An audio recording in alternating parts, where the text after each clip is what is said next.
올해 빛과 소금 교회 표어는요, 제자 되고 제자 삼는 교회입니다. 아직 12월까지 또 몇 개월이 남아 있습니다. 이에 근거해서 저희가 상반기에는 제자됨, being disciples, 제자됨이란 무엇인가에 관해서 계속 우리가 묵상을 했습니다. 잠깐 한번 돌아볼까요? 우리가 지난 상반기를 1월 보면 1월 전체 예배에 주제가 주여 우리를 새롭게 하옵소서였습니다. 첫 주에 제자되고 제자 삼는 교회에 대한 비전을 함께 나눴고, 그다음에 주여 주여 주여로 이어지는 제목을 통해서 정말 하나님의 은혜로 우리가 정말 새로워지기를 원하는 이 마음으로 저희가 예배를 드리고 말씀을 나눴습니다. 2월에는요, 더 깊고 풍성한 은혜의 지경으로 라는 주제로 우리가 말씀을 나눴는데, 저 은혜의 본질은 다름이 아니라 예수 그리스도의 이 땅 가운데 오셔서 이루신 구속사역을 따라가는 은혜였습니다. 성육신의 은혜, 십자가의 은혜, 부활의 은혜, 성령의 은혜였습니다. 그 제자들이 누려야 될 예수님의 구속사역을 따라가는 단계별 은혜에 대해서 나눴습니다. 그 이후에 안 목사님이 왔다 가셨죠. 제자에 관한 시리즈로 갔고요. 저도 이어서 계속 제자의 자리, 제자의 영성, 제자의 마음, 제자의 성숙, 제자의 소망, 제자의 자랑, 제자의 충만, 마지막에 제자의 회복에까지 말씀을 나눴습니다. 그리고 7월은요, 저희가 제자로서의 삶이 무엇이냐라고 할 때 예수 그리스도의 로드십, 주인 되심을 인정하는 것이 제자의 삶이다라는 주제를 가지고 4주에 걸쳐서 우리가 함께 묵상을 했습니다. 그리고 지난 8월이 주제가 이거였습니다. 브렉드루였습니다. 이제 제자됨이었다면 제자 삼는 사역으로 가기 위한 하나의 중요한 단계였다 보시면 됩니다. 그리고 디딤돌 역할을 한 게 8월의 브렉드루였습니다. 자, 오늘부터 시작되는 9월입니다. 이제 9월부터는 본격적으로 제자 삼는 제자의 삶입니다. 제자 삼는 제자의 삶. 뭔가 화려한 그림이 나올 것 같고 또 대단한 선포가 나올 것 같은데, 그와는 다르게 전체 주제는 시드입니다. 그러니까 뭔가 제자 삼는다라고 하면 뭐라도 뒤흔들 것 같은 강렬한 메시지가 나올 것 같은데, 저희가 9월 한 달 동안에 주목해야 하는 주제는 시드입니다. 작은 것이에요. 왜냐하면 예수님의 구속사역이 어디서 이루어졌나요? 대부분이 로마의 한복판이 아니라 그 당시 로마의 아주 변방이었던 갈릴리 촌동네 작은 마을에서 벌어졌다라는 거예요. 당시에 주목받지 못했던 지역입니다. 그리고 신약 성경의 제자들도 마찬가지예요. 나중 모습은 고난을 감당하는 증인이요 또 전도자의 모습이었지만 그들의 초기 모습은 어떠했습니까? 누가 더 크냐? 그리고 십자가 앞에서 배신하고 또 연약함 투성이의 굉장히 작은 제자들의 모습이었습니다. 근데 이것은 우리 모든 삶 가운데도 적용이 됩니다. 여러분들 첫 술에 뭐 한다고요? 뭐 할 수 없다? 배부를 수 없다라는 거예요. 뭐든지 첫 술에 배부를 수는 없습니다. 여러분들 기도의 능력을 경험하는 것도 마찬가지예요. 기도의 능력을 경험하려면 유명한 집회 쫓아다녀서 될 문제는 아닙니다. 작고 너무나도 초라해 보이지만 각자의 기도의 골방이 회복돼야 기도의 능력을 경험합니다. 그것이 새벽 기도의 자리이건 각자의 기도의 골방이건 상관없어요. 정말 작고 초라해 보이는 자기의 기도의 자리가 회복이 돼야 됩니다. 여러분들 남편과 아내 그리고 부모와 자녀와의 관계도 마찬가지인 것 같아요. 가정이라는 가장 친밀한 관계 속에 복음이 서로 누려지고 설명되어야 됩니다. 그 안에 용납이 있어야 되고요, 그 안에 오래 참음이 있어야 되고요, 그 안에 사랑이 있어야 되고요, 그 안에 용서가 있어야 됩니다. 그러니까 가장 친밀한 관계 속에 용서하지도 않고 사랑하지도 않고 오래 참지도 못하면서 뭘 선교하러 간다, 전도하러 간다, 여러분 이거 이상한 겁니다. 핵심 뭐라고요? 가장 작고 친밀한 관계에서부터 우리는 회복시켜 나가야 됩니다. 욕먹는 게요, 선교 안에서 욕먹지 않아요. 선교한다고 하면서, 전도한다고 하면서, 구제한다고 하면서 가장 친밀하고 가장 작은 관계를 무너뜨리는 것 때문에 사실 욕 많이 먹죠. 그런 의미에서 제자 삼는 제자의 삶, 화려하지 않게 시작합니다. 9월 주제, 오늘 첫 번째 주일 제목은 뭐라 할까요? 시드라는 전체 제목 중에 오늘은 겨자씨입니다. 자, 오늘 본문을 보면 우리의 생각으로 완벽하게 담아낼 수 없는 하나님 나라에 대해서 무엇을 가지고 설명하시나요? 겨자씨 하나입니다. 여러분들 생소하게 한번 들어보실래요? 하나님 나라를 설명하시는데 여러분들 같으면 뭐 가지고 설명하시겠어요? 근데 예수님은 모든 씨보다 작은 겨자씨, 오늘 성경으로 그대로 얘기하면 한 알 가지고 하나님 나라를 설명하시겠대요. 여러분들 저게 겨자씨예요. 다 뭐 이게 겨자씨다 저게 겨자씨다 말이 많았잖아요. 근데 겨자씨가 조만하더라고요. 그런데 저보다 사실 더 작은 씨가 있다 없다? 사실은 있습니다. 그런데 이 표현은 그냥 관용적인 표현입니다. 그 당시에 그렇게 썼던 거예요. 우리가 한국 사람들이 무슨 얘기하죠? 콩알만하다 그러죠. 간이 콩알만해진다, 굉장히 작아졌다라는 표현인데 콩알보다 더 작은 게 있죠, 물론. 그런데 굉장히 작은 것을 표현할 때 콩알만하다 하는 것처럼 그 당시에 성경뿐만 아니라 그 당시의 문헌에도 가장 작은 것 표현할 때 관용적으로 쓴 겁니다. 겨자씨만하다라는 거예요. 자, 저만합니다. 너무나도 초라해 보이기까지 하는 이 겨자씨 한 알에 담긴 하나님 나라의 관점은 무엇인지 오늘 본문을 통해서 함께 저희가 묵상해 나가려고 합니다. 자, 첫 번째 오늘 함께 보겠습니다. 읽을까요? 시작. 이끄는 비교, 소망으로 이끄는 대저. 여러분들 설명 드릴 건데요, 자세히 한번 좀 잘 보세요. 결국 비교는 우리를 어디로 이끈다고요? 절망으로 이끈다라는 거고요. 대조는 우리를 어느 쪽으로 이끈다? 소망으로 이끈다라는 걸 제가 지금 말씀드릴 거예요. 오늘 본문을 보면 하나님의 나라를 무엇으로 설명한다고요? 겨자씨 한 알로 설명해요. 자, 그런데 이제 잘 한번 생각해 보세요. 오늘 겨자씨 한 알을 설명하는, 표현하는 방식이 두 가지가 있어요. 오늘 본문에 굉장히 짧잖아요. 근데 겨자씨 하나를 표현하는 두 가지 방식이 있습니다. 첫 번째 방식 한번 볼게요. 여러분들 성경 한번 보시죠. 모든 씨보다 작은 것이라는 표현이에요. 모든 씨보다 작은 것. 어떤 표현 방식이죠? 둘 중에 하나 골라보세요. 비교죠. 비교예요. 모든 씨보다 작아. 무엇과의, 다른 대상과의 비교입니다. 그런데 여러분들 잘 생각해 보세요. 이런 첫 번째 방식, 남들과 비교하고 다른 것과 비교하는 방식을 취하게 되면 때로는 어떤 대상과 존재보다 내가 우월하다고 느낄 수도 있겠죠. 그런데 동시에 그렇지 못한 경우에는 어떤 대상보다 열등하다는 느낌과 그것 때문에 낮아진 자존감과 또 초라함을 동시에 느낄 수 있다는 거예요. 그런데 오늘 본문을 보니까 겨자씨에 대한 팩트가 좀 긍정적인 그림이에요? 아니면 좀 부정적인 그림이에요? 부정적인 그림이죠. 모든 씨보다 가장 작대요. 그런데 이 부정적인 팩트가요, 이 본문의 전체적인 분위기를 절망적인 분위기로 이끌고 가지 못하는 것 같아요. 이런 거예요. 야, 너 우리 동네에서 제일 못생겼어. 이러면 어떤 걸까요? 이 비교에서 오는 이 팩트가 정말 못생겼거든요. 요 보이지 않는 요 사람이 정말 우리 중에 제일 못생긴 거예요. 근데 비교에서 오는 이 완전한 팩트가 절망으로 끌고 가잖아요. 보세요. 모든 씨보다 작은 거래요. 이건 팩트입니다. 그런데 이게 오히려 이 본문의 분위기를 절망의 분위기로 끌고 가질 못해요. 자, 예를 하나 들어볼게요. 화면 한번 보실래요?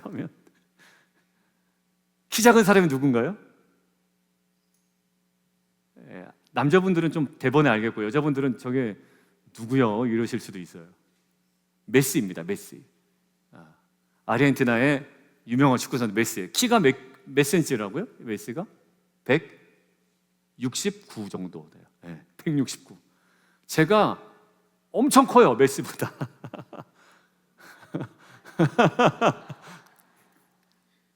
여러분들 이 비교에서 제가 지금 느끼는 감정이 뭐죠? 비교 우위죠? 우월감이죠? 근데 보세요. 오늘 본문의 표현에 의하면 어떤 축구 선수보다 메시는 키가 작습니다. 남들과 비교해서 굉장히 열등한 요소이고 초라해 보이는 조건이 될 수도 있죠. 그런데 키 작음이라는 이 메시에게는 키 작음이라는 요소가 축구 선수의 인생을 절망으로 끌고 가지는 못하는 거예요. 희한하죠? 그럼 왜 그럴까? 근데 그 단서가 오늘도 본문도 그렇죠. 모든 씨보다 작다. 근데 이 작다라는 이 비교에서 오는 팩트가 오늘 본문을 부정적인 방향으로 이끌고 가질 못해요. 마치 누구예요? 메시가 키가 작다라는 것이 메시를 부정적으로 인생을 끌고 가지 못하는 것처럼. 자, 한번 보실게요. 두 번째 표현 방식입니다. 모든 씨보다 작은 것이로되, 거기가 첫 번째 설명 방식이었고요. 그런데, 그죠? 성경에 뭐라고 되어 있나요? 모든 씨보다 작아. 그건 팩트야. 비교해서 이건 너무나도 작은 거야. 그건 맞아. 부정할 수 없어. 그런데 뭐래요? 같이 한번 읽어보겠습니다. 시작.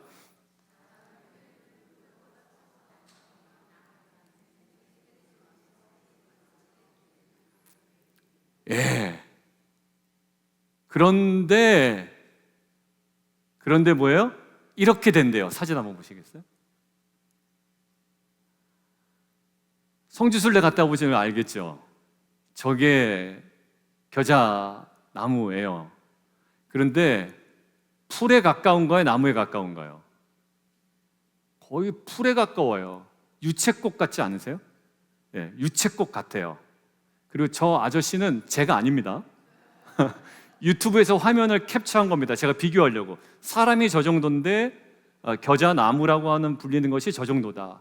찾아보니까 진짜로요. 겨자 나무가 보통은 1m 50, 큰 거는 1m 80, 진짜 잘 자라면 3m 정도 되지만 보통 저 정도래요. 여러분들 지금 저 나무 자체도 큰 나무에 비하면 어떻습니까? 작죠? 근데 오늘은 그렇게 언급 안 해요, 뒤에는. 저 겨자나무가 큰 나무에 비해서 얼마나 작냐 크냐 얘기를 안 하고요. 지금 어디에 집중하는지 잘 보세요. 그게 원래 작았거든, 겨자씨가 모든 씨보다. 근데 자라나서 나무가 되면 그 다음 사진이요. 공중의 새들이 와서 깃들일 정도로 완성되었어 라는 거예요. 자, 잘 보세요. 겨자씨를 다른 씨와 비교할 때는 굉장히 작고 열등하고 초라하게 보였지만 겨자씨 자체의 이전과 이후를 대조하니까 무엇이 보입니까? 다음 화면이요. 성장과 온전함이 보여요. 여러분들 이게 중요한 겁니다. 겨자씨를 다른 씨와 비교하니까 너무 작고 초라해 보였어요. 근데 이 겨자씨를 이전과 이후로 대조하니까 성장이 보이고 온전함이 보이더란 말이에요. 이렇게 얘기할 수 있어요. 남들과 비교하니 감정이 우울했는데 내 자신의 이전과 이후를 비교하니, 대조하니 성장이 보이고 소망이 보이더란 말이에요. 내 자녀를 다른 자녀랑 비교하니 맨날 욕먹을 자녀였는데 내 자녀의 이전과 이후를 비교하니 성장이 있고 온전함이 있더란 말이에요. 무슨 말씀인지 아시겠죠? 우리 자녀들을 죽일 수 있는 방법이 있습니다. 이러면 우리 자녀 죽습니다. 알려드릴게요. 늘 남의 집 자녀들과 비교해버리는 겁니다. 공부를 잘해도, 공부를 못해도, 머리 헤어스타일이 좋아도, 옷을 잘 입어도 계속 남의 집 자녀와 비교해 버리는 겁니다. 그러면 우리 자녀들 얼마 못 가 죽습니다. 여러분들, 남편 죽이는 방법 알려드릴게요. 남편 죽이는 방법. 늘 옆집 잘 나가는 남편하고 끊임없이 비교하는 겁니다. 그러면 얼마 못 가 시신으로 발견될 겁니다. 여러분들 그거 어떻게 살겠냐고요. 맨날 옆집 남편은 이만큼 벌어오고 가정적이고 쓰레기도 버리고, 거기는 우리 집사님은 쓰레기 버리시는 거 알고 있고, 설거지도 하고 음식도 하는데 뭐, 여러분들 진짜 죽습니다. 나중에 이렇게 죽어 있을 거예요. 여러분들, 장로님, 권사님, 집사님, 목사님 죽이는 방법도 알려드릴게요. 자, 여기 장로님 계시고 권사님 계시죠? 이분들 죽이는 방법이 있습니다. 다른 장로님, 다른 권사님 얘기하면서 계속 옆에서 비교해 보십시오. 그리고 다른 교회 집사님, 다른 교회 목사님 비교해 보십시오. 여러분들, 얼마 못 가 죽습니다. 그분들. 그런데요, 그들을 살리는 방법이 있습니다. 남들보다 못한데도 살리는 방법이 있어요. 그 사람의 이전과 이후를 대조하는 겁니다. 예전에는 참 우리 교회 올 때는 구구단도 못 외웠는데 말이죠. 그죠? 창세기가 어디 있는지도 몰랐는데 지금 어떻게 돼요? 성경 통독도 했단 말이에요. 성경 공부도 했단 말이죠. 이제는 하심탐사 해가지고 막 남유다 왕조, 북이스라엘 왕조 막 외우고 이거 어디 가서 막 자랑하고 싶어가지고 그런단 말이죠. 어떻게? 성장이 보이죠? 그리고 온전함이 보이죠? 완벽하진 않지만. 여러분들 단순합니다. 그렇게 되면 삽니다. 그런데 그 사람 잘하고 있어요. 근데 딱 꺾는 방법 하나 있습니다. 야, 옆에 교회 장로님이 더 잘해. 여러분들, 저를 죽이는 방법 알려드릴까요? 설교 딱 끝나고 왔는데, 아이고, 워싱턴 중앙야도교회 유흥열 목사님 설교 훨씬 잘하네. 죽어나가는 거예요, 여러분들. 근데 최근에 감사하게도 목사님, 옛날보다 설교가 조금 쉬워진 것 같아요, 이런 이야기를 좀 하세요. 왜요? 이전에는 조금 어려웠던 것 같은데 지금은 좀 더 쉬워졌어요. 이게 들어도 이제 들려요. 여러분들, 그럼 어떻게 될까요? 제가 살아나는 거예요. 살아나는 거예요. 여러분들, 여기 보세요. 겨자씨 모든 씨보다 적은 거래요. 근데 부정적으로 흘러가지 않아. 왜? 겨자씨의 이전과 이후에 대조가 되니까 그래요. 남들과의 비교가 아니라. 겨자씨 나무도 남과 비교했으면 저거 작은 나무거든요. 그리고 누가 또 태클 걸 거예요. 저게 나무냐 뿌리지? 막 이럴 거예요. 근데 그 안에서의 이전과 이후를 보니까 뭐예요? 성장이 보이고 온전함이 보인다라는 거예요. 미 해군의 특수부대원이었던 데이빗 고긴스라는 사람이 있어요. 자신의 책에 하나를 썼는데 Can Hurt Me라는 책을 썼습니다. 거기서 이런 문장을 남겼더라고요. 남들과 비교하지 말고 과거의 내 자신과 대조시키십시오. 무슨 말씀 아시겠죠? 남들과 비교하지 말고 과거의 내 자신과 대조시키십시오. 그래, 내가 처음에 결혼해서는, 저도 보니까요, 처음에 데니얼 낳고 뭣도 모르고, 저는 20대 때 또 막 애를 낳고 애를 키웠잖아요. 막 앞뒤 전후좌우가 구별이 안 되니까 막 애를 얼마나 잡았는지 몰라요. 강하게 키워야 된다. 근데 그때보다 지금 보니까 어때요? 좋아요. 제가 데니얼하고도 긴장 관계가 있었습니다.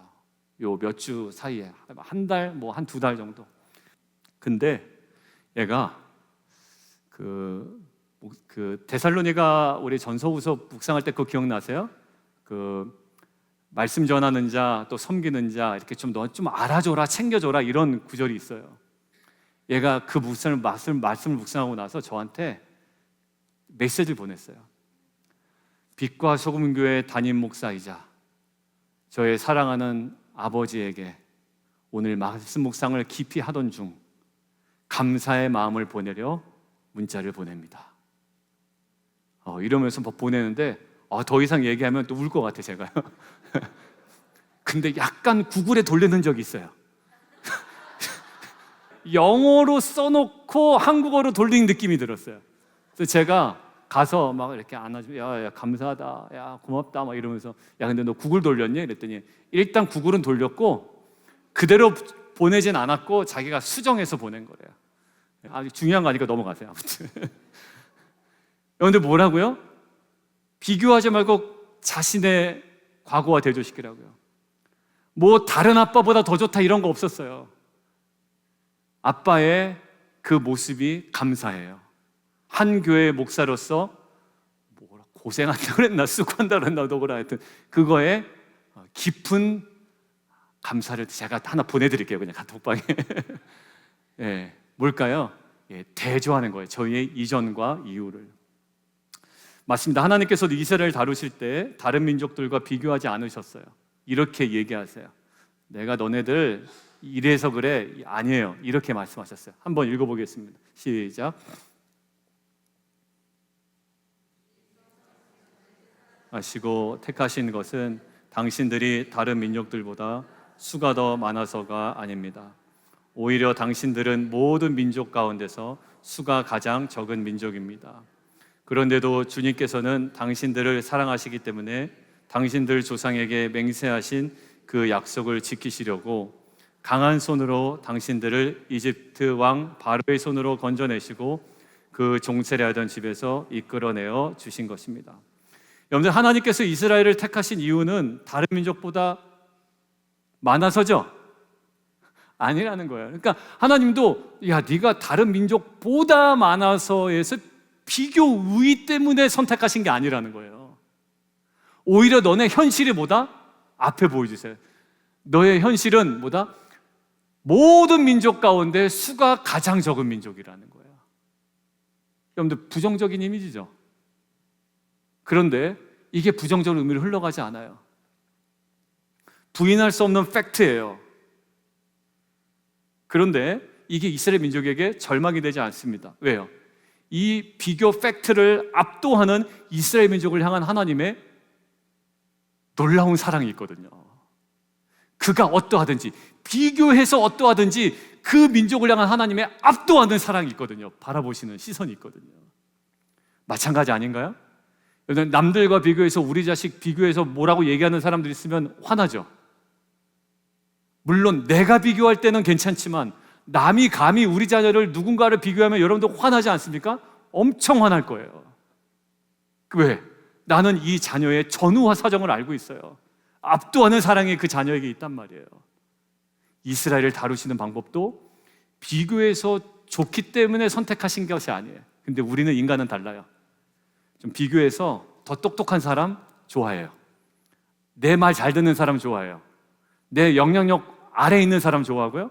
그리고 쓸모 있는 재능이 있으면 좋아해요. 아니면 싫어해요. 말까지 안 들으면 그건 말도 안 되는 거예요. 그게 비교해서 우리가 취할 수 있는 한계입니다. 그런데요, 하나님은 비교로 취하지 아니하시고 그 자체의 하나님의 사랑으로 끄집어내시는 거예요. 여러분, 저와 여러분에게도 다른 사람과 비교해서 부인할 수 없는 약점이 있죠. 그 팩트가 있죠. 그런데 하나님은 그 비교에 멈춰 계시지 않는다는 사실만 꼭 기억하세요. 여러분들, 비교해서 내가 좀 약해 보이는 거 어쩔 수 없어요. 아니라고 부정해도 맞아요. 저는 우리 정명지 형제님보다 키가 작아요. 근데 제가 아니라고 해도 어쩔 수 없어요. 저는 작아요. 그리고 다른 사람보다 제가 못한 게 있다고요. 학벌이든 여러 가지 면에서 또 못한 부분도 있단 말이에요. 그런데 하나님은 거기에 멈춰있지 않다라는 사실만 꼭 기억하세요. 어디요?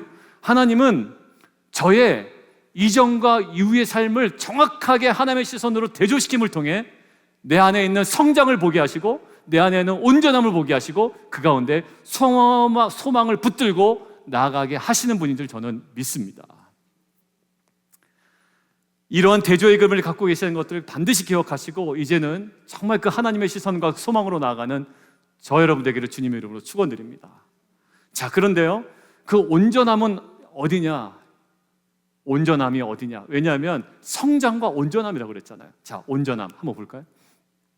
온전함이 어디로 가는지. 자, 시작. 창대하게 하리니 너는 복이 될지라. 자, 이게 왜 창세기의 본문을 갑자기 가져오셨나? 오늘 볼게요.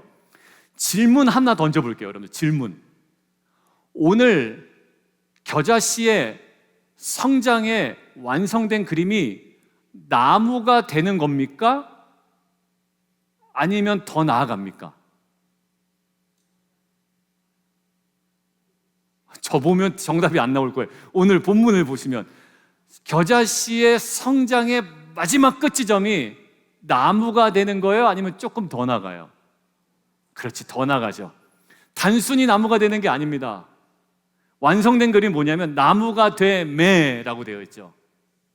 공중의 새들이 와서 그 가지에 깃들이느니라 라는 게 그림이에요. 오늘 본문의 마지막 마무리 핵심은 나무가 커졌다에 있지 않아요. 그 나무 가지에 공중의 새들이 와서 깃들인다라는 거예요. 여러분들, 만약에 나무는 커졌는데 공중의 새들이 와서 깃들이지 않는다면 오늘의 완성된 그림과는 다른 그림이에요. 예를 들어보면 교회는 커졌어요. 저희 교회도 사실 커졌죠. 감사하죠, 정말. 교회는 커졌어요. 개척해서 커졌어요. 그리고 사업도 커졌어요. 그리고 한 사람의 역량을 보니까 이 사람의 역량도 커졌어요. 사역도 많이 해요. 그런데 오히려 주변 이웃들과 세상에게 복이 되지 않냐고, 덕이 되지 않냐고 오히려 까끌까끌해진단 말이에요. 공중의 새들이 와서 깃드는 게 아니라 자꾸 스물스물 도망간단 말이에요. 여러분들, 그러면 이거는 아무리 나무가 커도 성장이 아닌 멈춤일 가능성이 많아요. 여러분들, 잘 묵상하면 좋겠습니다. 우리의 목표는요, 우리가 공중의 새가 되어 좋은 나무 찾아다니는 것이 목적이 아니라 우리는 건강한 나무가 되는 겁니다.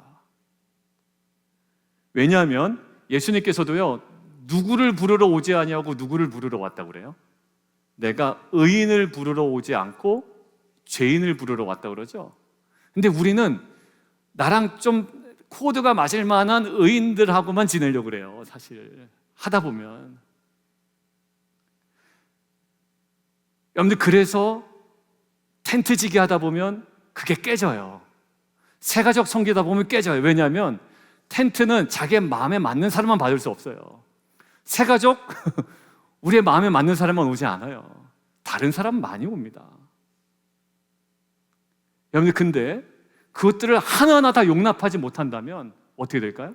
내가 아무리 사역을 잘하고 많이 하고 역량이 있고 뭐 목사고 집사고 장로고 권사고 다 그냥 갖다 붙여봐야 아무튼 그런다 할지라도 그 사람 옆에 사람이 깃들이지가 않으면 멈춰 있는 거잖아요. 아무리 나이는 먹어가는데 자녀들이 아빠 옆으로 안 가려고 그런다. 여러분들, 이거는 비극이잖아요. 여러분들, 결국 뭐냐면 의인을 부르러 오신 게 아니에요. 죄인을 부르러 오셨어요. 그러니까 우리도 어떻게 돼요? 내가 선호하는 대상자들만 가지고 내가 그룹화되는 건 의미가 없는 거예요. 오히려 그렇지 않은 자들을 품어주고 그들이 안심할 수 있도록, 그들이 성장할 수 있도록, 그들이 가지에 깃들 수 있도록 우리가 뭐가 되는 거예요? 건강한 나무가 되는 겁니다. 야, 다 와, 괜찮아, 다 와. 나도 사실 힘들긴 한데 괜찮아. 나도 누군가에겐 그런 사람이 되었지. 한 분이 그렇게 얘기하더라고요. 목사님, 누군가 힘들었는데 저도 누군가에게 힘든 존재겠죠? 라고 이야기하더라고요. 집사님, 맞아요. 저 조목사도 누군가에게 진짜 힘든 존재가 되어 있을 수도 있겠죠, 지금 현재. 맞아요. 여러분들, 근데 하나님께서 아브라함에게 허락하신 복이 뭘까요? 이거예요. 내가 너로 뭘 이루겠다? 큰 민족을 이루게 하겠다. 그것으로 끝나나요? 아니에요. 큰 나무 되면 끝나는 게 아니라고 그랬잖아요. 큰 민족을 이루게 할 때 뭐라고 그러시냐면 내게 복을 주겠대. 더 좋아요. 그 다음에 또 하나 더. 내 이름을 창대하게 하겠대요. 이거는 뭐 거부할 수 없어요. 이름을 창대하게 하겠대. 그리고 뭐예요? 너는 복이 될지라. 예, 거부 못해요. 근데 뒤에가 뭐냐면 땅의 모든 족속이 너로 말미암아 복을 얻는 것이 완성이라는 거예요. 그러니까 네가 복 받고 막 잘난 척하는 게 아니라 결국 너의 복받고 너의 삶이 완성되기 전에 뭐냐면 너 때문에 누군가가 복을 누려야 되는 게, 그게 완성이에요. 근데 간증 대부분이 하나님께서 뭐 했더니 나 이렇게 해주셨고 저렇게 해주셨고 나는 이렇게 성공했고 저렇게 성공했고는 있는데, 여러분들, 나로 인하여 내 인생에 누군가가 깃들이지 아니하고 누군가가 복을 얻지 못하면 이 아브라함의 복이 멈춰 있는 거죠. 나는 매출이 오르고 성장하고 사역도 많이 하는데 주변에 맨날 내 옆에 있는 그 사람만 남아있다면 뭐 이상한 거 아니겠어요? 결국에는 아브라함이 모든 족속을 복되게 하는 온전한 통로가 되어가고 있습니다. 근데 어디서부터 출발했나요? 어떤 족속보다 뛰어나지 않았던 겨자씨와 같았던 아브라함인데요, 땅의 모든 족속을 복되게 하는 온전한 통로가 되게 하고 있어요. 다시요, 어떤 족속보다도 못났던 겨자씨와 같던 아브라함인데 아버지는 우상 만든 사람 아니에요? 그런데 이제는 모든 족속을 복을 받게 하는 존재가 되어버렸다라는 거예요. 저는 이러한 아브라함의 복을 약속으로 붙들고 평생토록 누리는 우리 모든 성도님 되기를 주님의 이름으로 축원합니다. 자, 이제 말씀 마무리합니다. 겨자씨는요, 모든 씨보다 작아요. 팩트예요. 그런데 그 비교를 통해 부인할 수 없는 그 팩트, 겨자씨는 모든 씨보다 작아 라는 이 팩트가 오늘 본문을 절망적 상황으로 이끌고 가지 않죠. 우리도 비교해 보면, 누군가 자꾸 비교하다 보면 작고 초라해 버리고 마치 겨자씨처럼 그렇게 느껴져요. 제자 삼는 제자의 삶, 멀게만 느껴져요. 그러나 겨자씨 이전과 이후의 대조를 통해 성장과 온전함이 드러났잖아요. 자, 저와 여러분에게도 누군가 비교해서 우위에 있거나 열등하거나 이거 다 지우고요, 내 삶의 이전과 이후를 바라봐야 되는 거예요. 근데 오늘 이 질문 하나 던지고 싶은데, 여러분의 삶의 이전과 이후를 구분짓는 사건이 있어야 돼요. 그런데 아무에게나 이전과 이후는 있지 않습니다. 저에게도 저를 평가하는 충격적인 자녀의 그 평가 때문에, 그 사건 때문에 이전과 이후가 생겼어요. 여러분들, 이런 충격 안 받는 아빠들이나 엄마들이나 이런 분들은 내가 제일 잘 나가는 거예요. 항상 죽입니다, 그냥 다 애들. 근데 충격적인 사건 때문에 이전과 이후가 생기죠. 그래서 성장이 있고 온전함을 향해 가잖아요. 어떤 분에게는 큰 병일 수도 있고요, 어떤 분에게는 충격적인 사건이 될 수도 있고요, 어떤 분은 어느 날 말씀을 묵상하는데 그 말씀을 통해 들려진 하나의 음성이 될 수 있습니다. 그게 안 되면 늘 똑같습니다. 이전과 이후가 없습니다. 그런데 궁극적으로 우리의 삶의 이전과 이후를 가르는 중요한 사건이 있어요. 뭐냐면 예수 그리스도의 십자가의 죽음 사건이에요. 이 사건을 대하는 우리의 삶은 이전과 이후는 완전히 달라집니다. 남들과 비교해서는 여전히 부족하지만 이제는 십자가의 그 죽음과 부활로 말미암아 비교해서는 이길 수 없지만 그 십자가의 죽으심과 부활로 우리에게 쏟아부어진 그 사랑은 우리의 삶을 이전과 이후로 완전히 나눕니다. 그리고 우리를 변화시킵니다. 성장시킵니다. 그리고 온전하게 합니다. 그리고 그것으로 충분합니다. 그것이 그리고 끊임없는 비교를 통하여 우리를 절망으로 이끌 수밖에 없는 상황을 이제는 절대적 소망으로 이끄는 그 능력이 그 십자가의 죽음과 부활 사건에서 나옵니다. 이 능력을 힘입어 제자 삼는 제자의 삶을 살아가는 우리 빛과 소금 공동체가 되기를 주님의 이름으로 축원합니다. 이제 비교하지 마세요. 유흥열 목사님하고 저하고 비교하시면 안 돼요. 이제 비교하지 마시고 다른 집사님하고 다른 집사님 비교해서 은근히 비교하면서 얘기하지 마세요. 다 알아요. 듣는 사람 다 알아요. 아, 저거 지금 나들으라고 한 얘기구나. 여러분들 기분 엄청 나빠요. 여러분들 엄청 나빠요. 이장로님 얘기하면서 이장로님 빗대서 얘기하지 마세요. 여러분들 다 들통나요. 여러분들 하지 마세요. 하지 마세요. 여러분들 다 알더라고요. 다 알더라고요. 누구에 대한 지나친 관심도 누구에 대한 외면으로 보일 수 있어요. 여러분들 이렇게 다 비교하지 마세요. 그 사람의 이전과 이후를 보고요, 하나님의 시선으로 바라보세요. 그러면 만사 편해요. 여러분들이 애쓴다고 그 사람 무너지지도 않고요, 애쓴다고 뭐 높아지지도 않아요. 하나님께서 그분 만지실 거고 우리 공동체 하나님께서 이끌어 가실 겁니다. 마음 편하게 우리 목숨 끊어질 때까지, 주님 오실 때까지 그 시선으로 살아가는 공동체 되었으면 좋겠습니다.